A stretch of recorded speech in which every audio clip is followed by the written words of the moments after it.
Hi, everyone, this is the Encyclopedia Channel. The book interpreted for you in this program is Flash Foresight, How to See the Invisible and Do the Impossible. The other author of this book, John David Mann, is a senior author who has written commercial bestsellers for 25 years. Daniel provided good content and John ensured good writing. It can be described as a perfect fusion of content and form.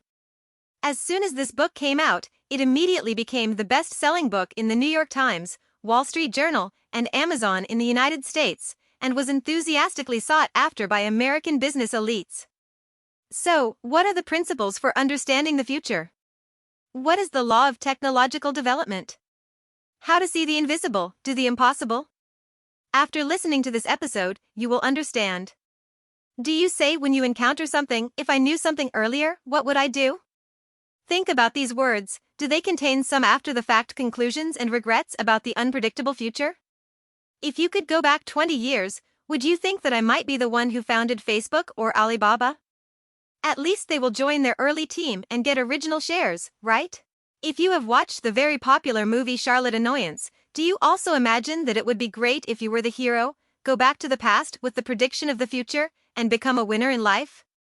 Whether you are in the workplace or running your own business, being able to see and grasp the future is undoubtedly the ability that everyone dreams of. But life is not a film and television drama, and we all have no superpowers. No one can accurately predict the future, but this book will allow you to quickly find the path and method to understand the future. In the United States, there is such a person who claims that he has the secret code to predict the future. Generally, when someone says this, your first reaction will be to smile, but it doesn't matter if you don't believe it, anyway. They have achieved real achievements one after another in completely different fields. This big guy is the author of this book, Daniel Burrows, a senior futurist in the United States, who has devoted himself to researching technological trends and the application of these technologies in business for 30 years. The Burrows Research Association he founded is a world-renowned forecasting organization. Hundreds of predictions about the future have not missed a single one. For example, he said in 1983 that the digital revolution will inevitably occur in the 1990s. Sure enough, mobile phones, cameras and emails swept the world in the late 1990s. What's more frightening is that he is not only the behind-the-scenes strategist of top 500 companies such as Google, GE, Microsoft, and IBM, but also the founder of 6 successful companies. Do you think that his sturdy life does not need to be explained? In 2009, as you may remember, it was the worst economic recession in the United States since the 20th century. Daniel, who had never received business education and training, took himself as a sample and started an entrepreneurial experiment to prove his visionary principle and established the Vision Application Company. While writing, he practiced and used these principles for company positioning, customer demand mining, target market selection, pricing strategy design, marketing expansion, etc., and achieved profitability in less than 8 months. In this book, the secret of how Daniel accurately predicts the future will be disclosed for the first time. Frankly speaking, before reading this book, I didn't really believe that the future can be predicted, and I always felt like a fool. But Daniel said, everything changes in a regular way, and our understanding of the future is far beyond our imagination. We just need to know where to look. It is a skill that can be developed and strengthened, and it is also a path and method that can let you quickly understand the future, helping you to make the right decision and take action in advance. Rather than blindly being swayed by the unknown, you can learn the skill of seeing where things are and making the right decisions before most people do. To put it bluntly, we think it is very mysterious to predict the future. It is already a discipline among the big guys. After rigorous and scientific demonstration, it has independent logic and truth. As long as you master this kind of insight thinking ability, you can see the invisible and do the impossible. Just like in the movie Star Wars, once the Force is mastered, the cognition of things will be qualitatively sublimated. Daniel provides us with 7 principles that can trigger your vision. This is the result of his systematic research and application for more than 20 years, which is of great value. But 7 are too many. We summed it up. It can be summarized into 3 steps. The first step, see the invisible. The second step, do the impossible. The third step, lead the future. Let's go one by one. First step. Let's first talk about what is seeing the invisible.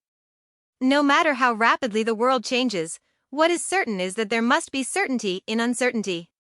If you want to see the future, the most important thing is to be able to find the law of uncertainty, that is, what is certainty. Daniel provides a key method, which is to distinguish between hard trends and soft trends. For example, 10 years later, you will be 10 years older. This is a hard trend. And is your physical condition getting better or worse, or is it like it is now? We are not 100% sure. This is a soft trend, because you can determine its changes. For another example, when we heard that artificial intelligence AlphaGo defeated South Korea's world-class chess player Lee Sedol, we should be able to judge that artificial intelligence will replace humans in more and more fields. In general, hard trends will definitely come true, and they are the determinants of the future, such as periodic laws such as the change of seasons, ebb and flow, or laws such as human aging and technological progress, from which we can find obvious certainty in the future, while soft trends are possible and future variables. In other words, they are influenced by us. If we find hard trends, we can discover the future. If we find soft trends, we can change the future. There is an example in the book that is quite shocking. It is said that in 1993, Daniel gave a speech at the National Booksellers Association. It is said that there were more than 10,000 booksellers present. He predicted that within 2 or 3 years, online virtual bookstores would definitely appear, and this would change the way people buy books. Everyone present thought that this person was a lunatic. At that time, these people had never seen the internet at all, and even the earliest Netscape browser was still in their mother's womb, let alone a virtual online bookstore. However, a year after that speech, someone established a company called Cadabra, and a year later, Cadabra launched an online bookstore, which was later renamed Amazon, and that person was Bezos. 4 years later, Bezos was on the cover of Time magazine as Person of the Year. The emergence of online virtual bookstores is a hard trend. You may wonder, are there any rules as a reference for us to discover hard trends? The answer is yes. Daniel summed up a set of 8 laws of technological development and evolution, which are very valuable for you to grasp how to see clear hard trends in the future, that is, dematerialization, virtualization, mobility, product intelligence, networking, interaction, globalization and convergence. It sounds a bit difficult to understand, right? Let me give you a few examples. For thousands of years, the carrier of text has developed from bamboo slips and paper to electronic documents. This is the process of dematerialization, using software to simulate reality, such as simulating atomic bomb explosions, and online bookstores, virtual life, etc. All belong to virtualization, artificial intelligence for mobile phones, electrical appliances, as large as construction and transportation, etc. is product intelligence. Nowadays, people and things and things can realize real-time connection, communication and information transmission through the internet, which is networking. In the past, we have changed from watching news one way on the internet to interacting with social media platforms such as Twitter and Facebook, from simply watching TV programs to participating in voting and lottery. For example, a smartphone brings together functions such as telephone, camera, music, map, etc. like a bookstore combined with a coffee shop, etc. to achieve the effect of 1 + 1 > 2, etc. all of which can be regarded as convergence. Maybe you can find many examples around you that conform to these 8 laws, such as online shopping, virtual reality, internet finance, intelligent robots, etc. all of which are constantly evolving along these 8 laws. When you master these clear hard trends, you will find that there are many things that can be predicted by this rule. This is what the author Daniel said. We summarize the first step of induction for everyone, seeing the invisible. We talked about which are hard trends and which are soft trends, and also talked about the 8 rules for judging hard trends in the technology field. How does this first step guide our practice? Of course, it is necessary to seize the hard trend, which is the opportunity. The author said, as long as it is possible, it will be realized. If you don't do it, someone else will. Presumably you have experienced this more or less. Many things that others have finally accomplished may have been thought about by yourself, but you just gave up because of uncertainty or fear of taking risks. And when you see a hard trend that is sure to happen in the future, by changing the way of thinking from passive to active, you can take action before the trend comes without hesitation and take the lead. Let's look at an example. Jack Ma, who founded Alibaba, became the most successful entrepreneur in China today because of his unparalleled vision. 17 years ago, he saw the hard trend of small and medium-sized enterprises import and export trade and e-commerce. Today, 17 years later, he sees the hard trend of online digital future credit becoming currency. He launched Sesame Credit Points and used Alipay to attract users. He is always able to seize the opportunity, and every time he takes action and makes arrangements before others realize it. If you feel that you have not grasped the opportunities in the internet or e-commerce era and you are worried about it, then you can use Daniel's judgment method to dig out opportunities in the field you are good at in the next 10 or 20 years. Of course, some people succeed because they can see the future, and some people must fail because they can't see the future. To give another interesting example, in the past few decades, the three major U.S. auto giants, such as General Motors, ignored the continuous explosion of the middle-class population in emerging countries, misjudged the linear changes in oil prices as cyclical changes, and failed to detect the growing demand for fuel-efficient vehicles in time, so they continued to manufacture large displacement vehicles. In fact, as long as you can judge the hard trend of rising oil prices, you can definitely predict that future cars will become more and more environmentally friendly and fuel-efficient, and even one day they will no longer completely rely on gasoline. It is really unwise to continue to manufacture energy-intensive vehicles without thinking of ways to develop new energy vehicles in the wishful thinking of lowering oil prices. The final result, as you may know, is that General Motors went bankrupt and restructured, and the Hummer business it sold is their most fuel-guzzling vehicle. Let me talk about the experience we have experienced. When counseling entrepreneurs who want to raise funds, we also found an interesting phenomenon. The reason why it seems that the entrepreneurial projects and products in the same direction have good teams, but some get investment quickly and develop rapidly, while others do not. To a large extent, the company's development speed and ceiling depend on the future that different founders can see, and the level of cognition of the future will produce different judgments, which will have a major impact on the company's market positioning, strategic path selection, business model design, product development, and construction of competition barriers. In the early stage, it seems that there is not much difference, but after a year or two, these companies will quickly open a very large distance. Then you might as well think about it differently. If you are a boss or an investor yourself, will you definitely reuse or invest in those who are more capable of seeing the future? The book mentions a good way to gain insight into opportunities called the future benchmarking method. For example, if you want to be an excellent manager, you can find a role model that you particularly admire or admire from around you. When dealing with anything at work, whether it is communicating with colleagues or making decisions, you can jump out and think about it at the time of doing it. If it is him at this time, what will he do? Then try to do things his way, as much as possible, and soon you will be like that. And if you are running a company, the mobile internet industry has been monopolized by giants such as Twitter, Facebook, and Amazon. There may not be many opportunities and competition is encouraged. The next era of artificial intelligence is coming. Instead of competing in the red ocean of the mobile internet, it is better to combine future hard trends and predict what these large enterprises will do in the era of artificial intelligence.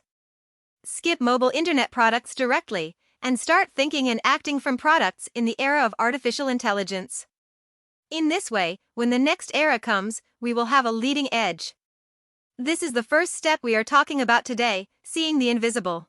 Once you judge a possible hard trend, you must quickly grasp it, because it is something that will come true, and if you don't do it, someone will do it.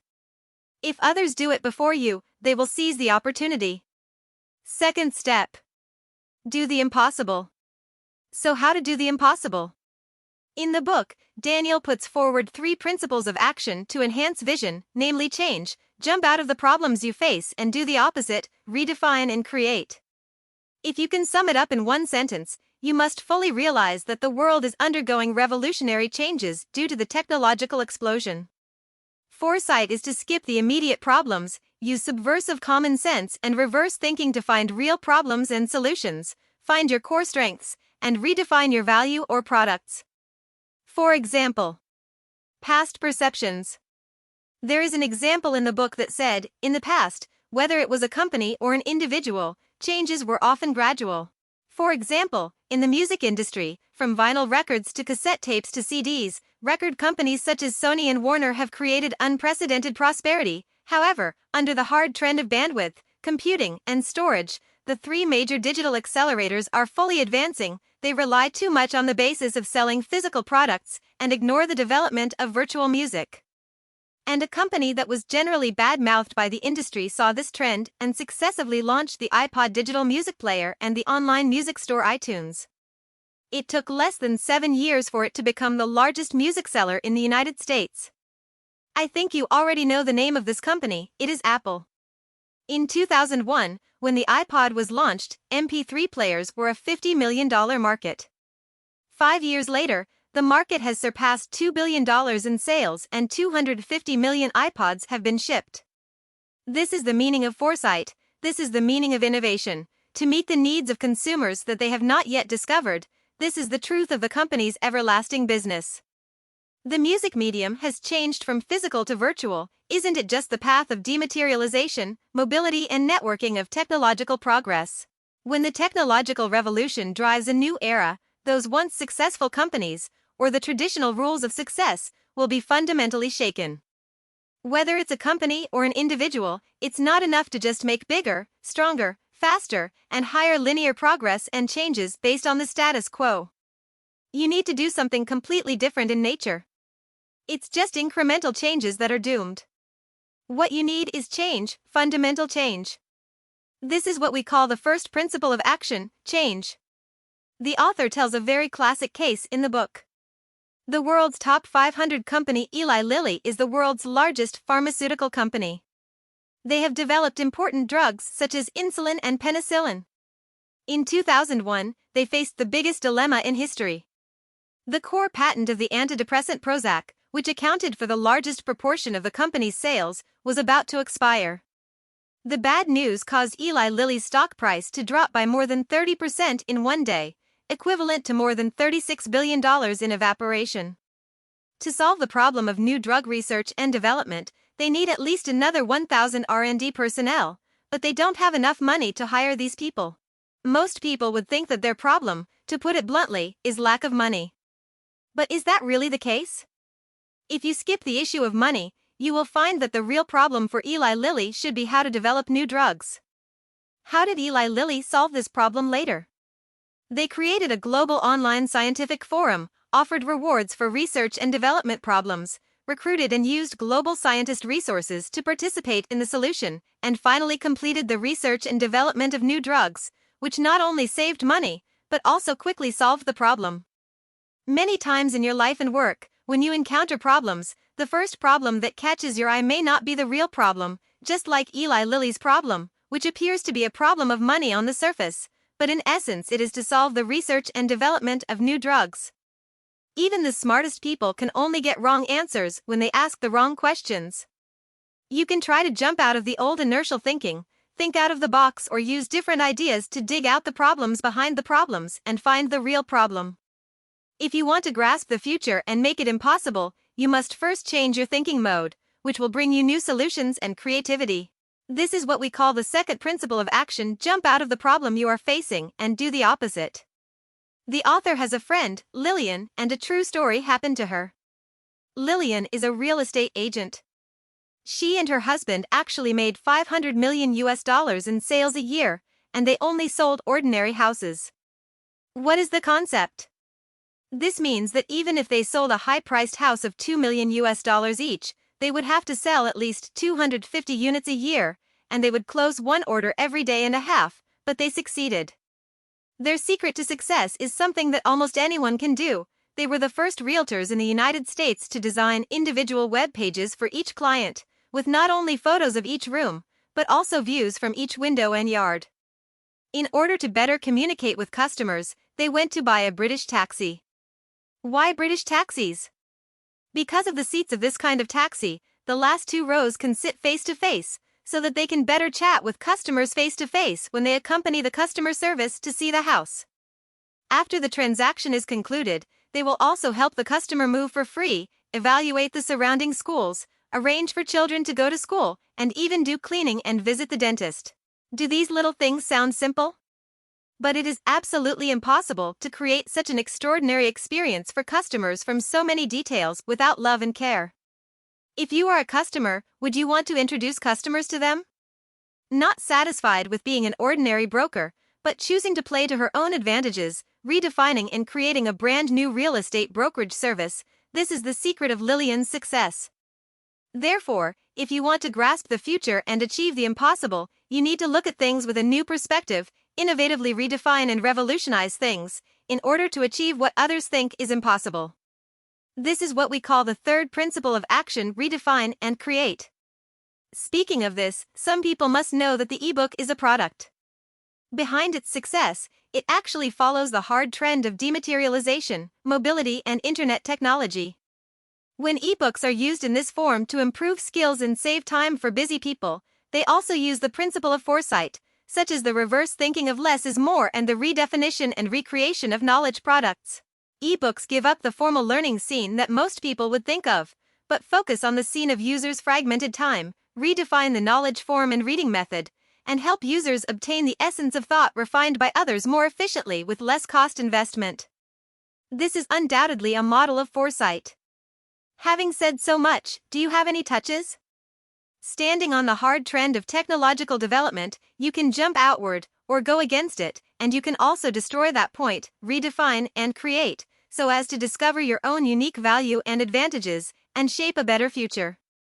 To sum up, through the three principles of action of changing, jumping out of the problems we face, redefining and creating these three principles of action, we have achieved the second step of making it impossible.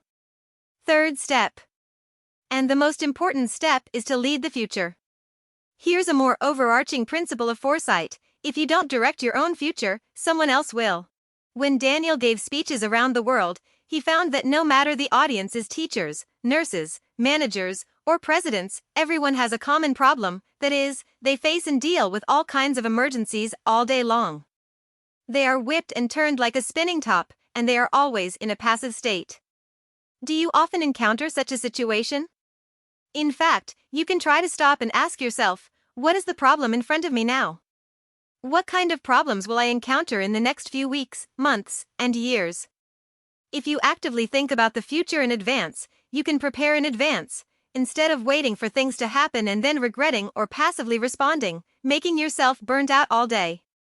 Daniel mentioned in the book an important method called future vision: project yourself into the future, and then look back at your current position. This is the key to vision skills. It is different from goals, plans, ambitions, or desires. Future vision is not your hope or direction of efforts, but your actual expectation and determination for the future. Everyone will have a clear or vague vision of the future in their minds, but you may never try to clarify its picture and details. However, even if you are not aware of its existence, your behavior has always been controlled by it. The future vision determines all your thinking and actions. Different future visions will create different realities. Wherever you look, you will go there. This reminds me of a similar statement in the book 7 Habits of Highly Effective People by the famous American management guru Stephen Covey, that is, there are two creations in everything. The vision of the future in your mind is called first creation, while the realization in reality is called second creation.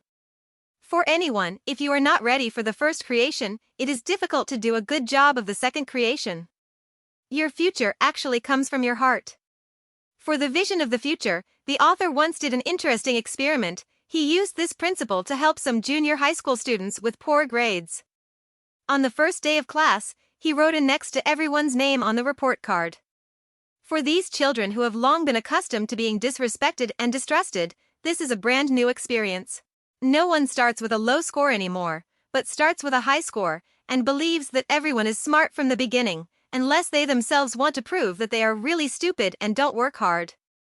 This unexpected approach greatly stimulated the children's instinctive self-esteem, because no one wants to be thought of as a fool.